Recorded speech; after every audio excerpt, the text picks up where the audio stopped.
Welcome to Master Your Money, Budgeting, Saving, and Debt-Free Living. I'm your host, Nate Tanner.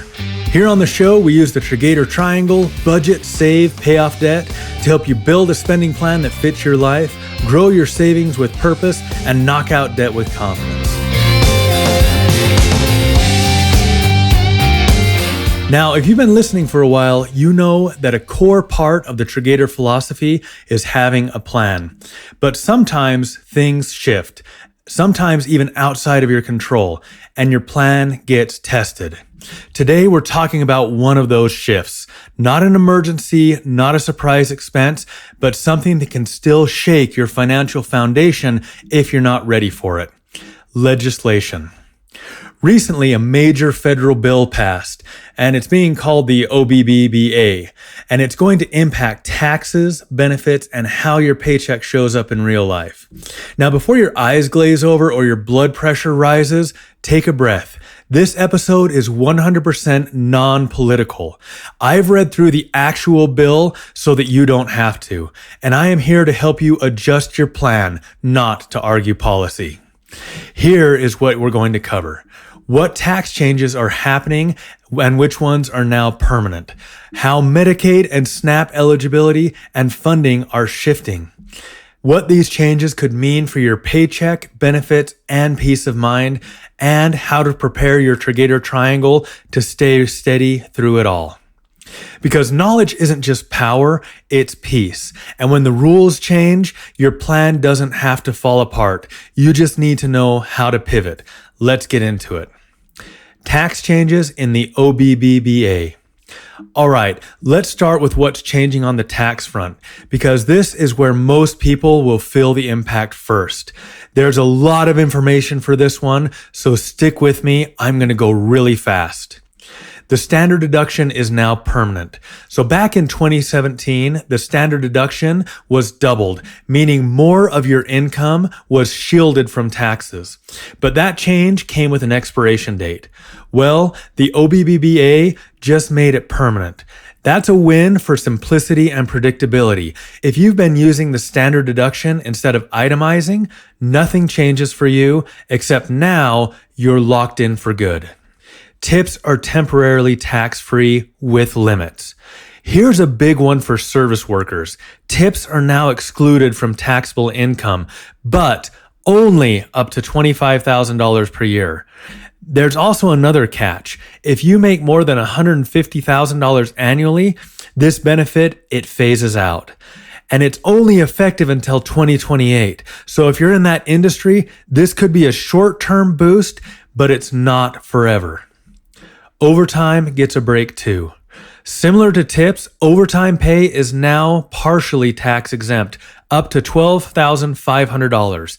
Same deal, it phases out if you earn over $150K, and it sunsets in 2028. So if you're working extra hours to get ahead, this could help you keep more of that money in your pocket for now. Child tax credit gets a bump. The child tax credit is increasing from $2,000 to $2,200 per child. Now that's not a massive jump, but every little bit can help, especially for families trying to stretch their budget. SALT deduction expands for middle income households. This is another update from 2017. The state and local tax, or also known as SALT deduction, was capped at $10,000. But now, if you earn less than $500,000, that cap is raised to up to $40,000. That's a big deal for folks in high tax states. It could mean a much lower federal tax bill. Seniors get a boost. If you're a senior, you'll now get an additional $6,000 deduction. That's on top of the standard deduction, which could significantly reduce your taxable income. Baby accounts are here. This one's new. For babies born between 2025 and 2028, the government will contribute $1,000 into a special account. Think of it like a starter IRA. Parents can also contribute to this fund up to $5,000 a year, and your child gets partial access to it at age 18 and full access at 21. This one, it's a long-term play, but it could be a game changer for some generational wealth. Energy efficiency credits are going away. If you were planning to upgrade your home with solar panels or energy efficient appliances, heads up, those tax credits are being phased out. Now these changes, they are a mixed bag. Some are permanent, some are temporary, and many come with income limits or expiration dates. But the key takeaway is this: your paycheck and tax refund or bill could look a lot different next year. So whether you're a service worker, a parent, or a senior, your tax plan just got a little more complicated. But with some clarity, it doesn't have to be confusing. And that's why we're here, to help you adjust your plan, not panic. But more on that later. Before we start planning, let's tackle another key part of the legislation: Medicaid and SNAP changes. What's changing with Medicaid and SNAP?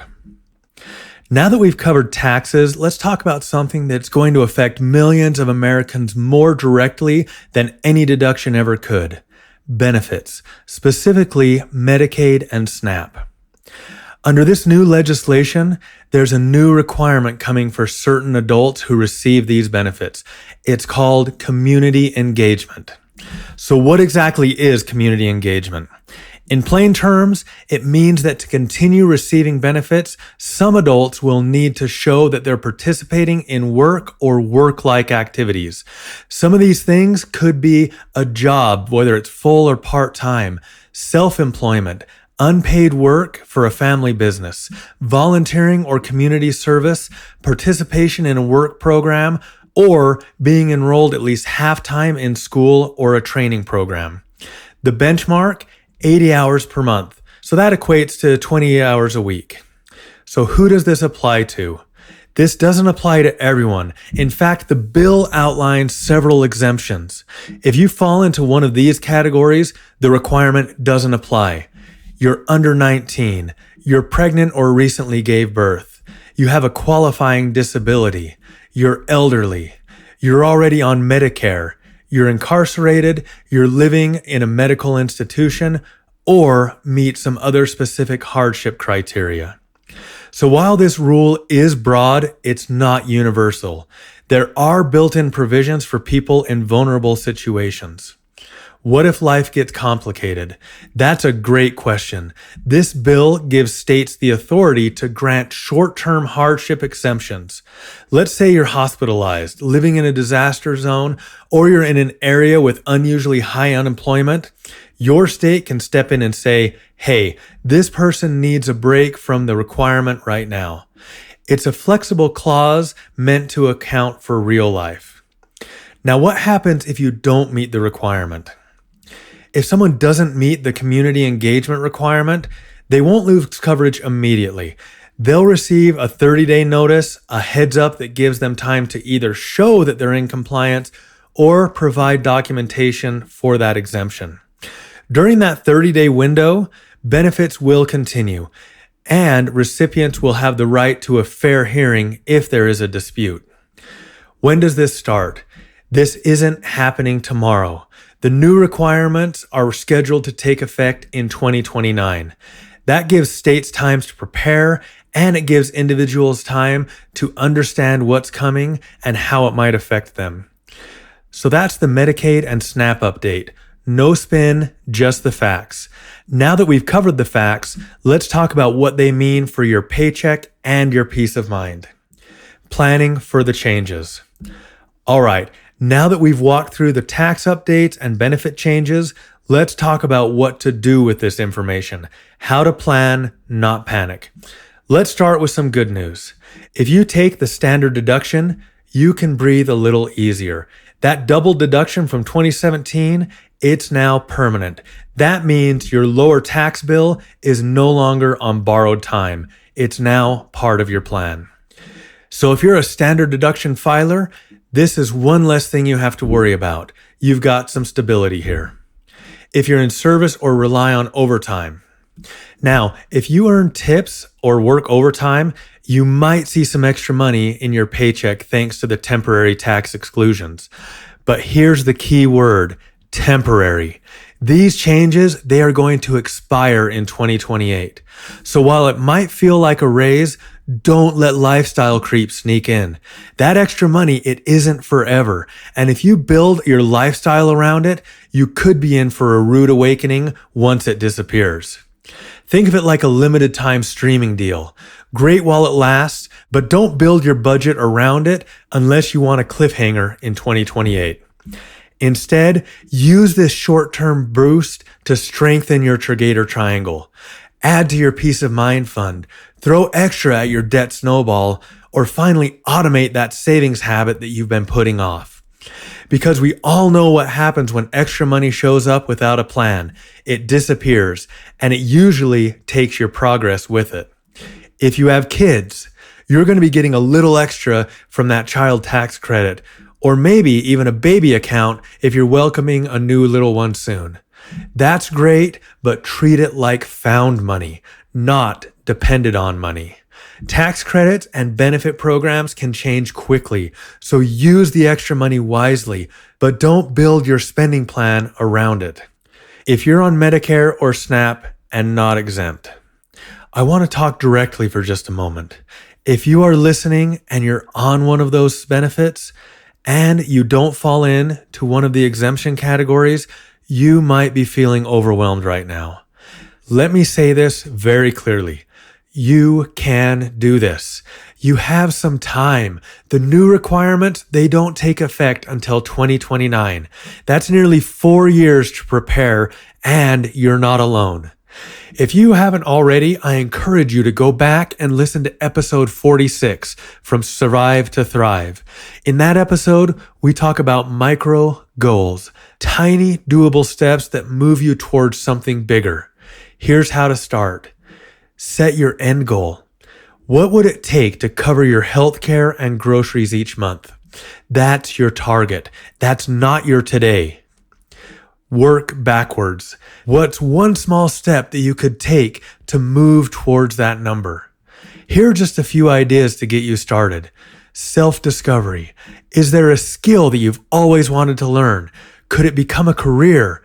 Check out a book from the library. See if it sparks something. Start volunteering. Is there a cause that you care about? Volunteering can build skills, confidence, and connections. Explore education. Whether it's a trade school or a traditional college, is there something that excites you? Make an income jump. When I was in survival mode, I started by flipping burgers. My first micro goal, make a wage increase, any increase. My jump from burger flipper to Domino's manager was my first step out of survival mode. And if all of that still feels too big, reduce it to the ridiculous. That's a sales trick, but it works with goals too. If someone told you to save $1,825 this year, you'd probably laugh. But if they said, it's just $5 a day, less than a cup of coffee, suddenly it feels doable. So reduce your goal until it feels almost silly. Something so small you could do it in your sleep. Then do it. And do it again. Because small steps repeated with purpose lead to big change. Coming up next, we'll wrap up with how to keep your Triggator Triangle steady through all of this and why clarity, not fear, is your greatest financial asset. Keeping your triangle steady. So, what do you do when the rules change? You steady your triangle. Whether you're feeling hopeful, overwhelmed, or somewhere in between, the Triggator Triangle, budget, save, pay off debt, it is still your anchor. It's not about reacting to every change, it's about adjusting with intention. So here's how to think about it. If your tax bill just got lighter, that's not just good news, it's a planning opportunity. Use the breathing room to reinforce your peace of mind fund, knock out a debt, or finally automate that savings transfer that you've been meaning to set up. Don't let the extra cash drift into the void. Give it a job. If you're in a temporary tax break window, like tips or overtime, remember, this is a limited time offer. Use it to build margin, not monthly payments. Because when 2028 rolls around and those breaks expire, you want to be in a stronger position, not scrambling to adjust. If you're getting a boost from those child tax credits or baby accounts, Again, treat them like a bonus, not a budget line. Celebrate it, but use it wisely. Don't depend on it. Remember, legislation can change faster than your grocery bill, and we want your plan to be built on rock, not on sand. If you're facing the new Medicaid or SNAP requirements, I want you to hear this loud and clear. You're not alone, you're not behind, and you're not out of options. You have time, you have tools, and you have what it takes. If you haven't already, again, go back and listen to episode 46 from Survive to Thrive. Set those micro goals. Reduce it to the ridiculous. Make it so small, so doable that your brain can't say no. Read one article, watch one video, ask one question. That's how momentum starts. Because when the rules change, your power is in your response. And your plan, your Triggator Triangle, it's a blueprint for peace, progress, and purpose. All right, you've made it to the end of When the Rules Change. And if you're still here, you're not just curious about the new law, you're committed to leading your money with clarity. In this episode, we unpacked what's changing with taxes from permanent deductions to temporary breaks on tips and overtime, how Medicaid and SNAP recipients may be affected by the new community engagement requirement, and how to respond with purpose, not panic, by adjusting your Triggator Triangle to stay steady through the shifts.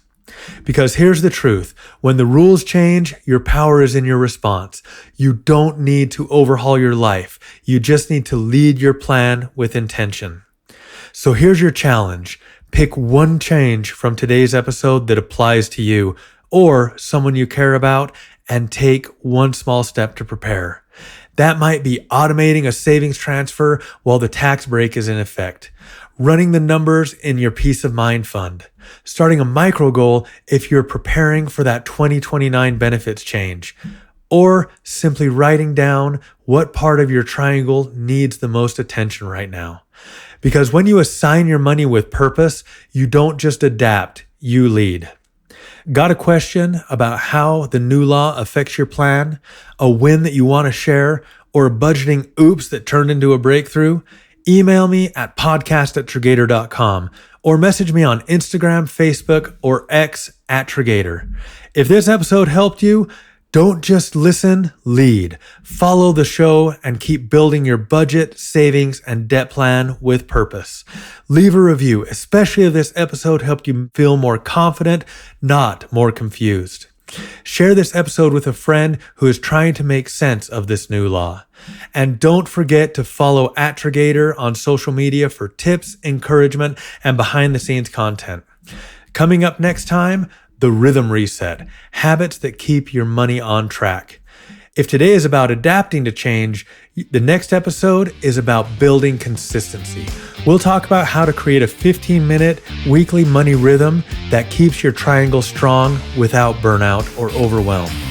You'll learn how to automate savings with the Friday Fund, assigning every dollar with purpose and build momentum with one weekly debt move, even if it's just $10. Because budgeting isn't about reacting to change, it's about building a rhythm that works. Remember, the rules may change, but your mission doesn't. Lead your money with clarity. Lead your plan with purpose. And when the world shifts, your triangle stays steady. Thanks for listening to Master Your Money, Budgeting, Saving, and Debt-Free Living. I'm your host, Nate Tanner. See you next time.